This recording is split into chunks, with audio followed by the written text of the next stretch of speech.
కూటమి ఎమ్మెల్యేలతో చంద్రబాబు అసత్యాలు మాట్లాడించారన్నారు వైసీపీ నేత పేర్ని నాని. చంద్రబాబు డైరెక్షన్ లోనే పవన్ మాట్లాడుతున్నారన్నారు. నెయ్యిలో యానిమల్ ఫ్యాట్ కలిపారని సీఎం అన్నారన్న పేర్ని నెయ్యి కల్తీ చేయించారని అనలేదని పవన్ మాట మార్చారన్నారు. జగన్మోహన్ రెడ్డి, మా మతం నీకేం సంబంధం? నీ మతం వేరు, మా మతం వేరు.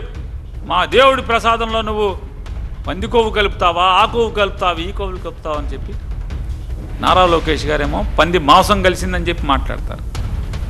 ఇవాళ ఏం చెప్తున్నారు? ఇవాళ కూడా నిజంగా చూడండి ఎంత దురదృష్టం. ఏమనాలి? ఇది కలికాలం కాకపోతే, పోయే కాలం బుద్ధులు కాకపోతే, పెదప బుద్ధులు కాకపోతే ఈరోజు కూడా మాట్లాడుతున్నారు. ఏమని? కల్తీ జరిగిందని మాట్లాడట్లా. ఈ రోజుకి కొవ్వు ఉంది. 35వ పేజీలో చెప్పాడు. ఎవడ మావయ్య చెప్పింది 35వ పేజీలో. ఏ మావయ్య చెప్పాడు 35వ పేజీలో? ఇలా 35వ పేజీలో ఇలా అభియోగాలు వచ్చినాయి అని చెప్పని నెరేట్ చేశాడు సిబిఐ. ఇవాళ 35వ పేజీలో చెప్తున్నారు. దాని తర్వాత పేజీలో మీ సిగ్గులేనితనాన్ని కడిగట్టుగా సిబిఐ క్లియర్ కట్గా రాస్తే కూడా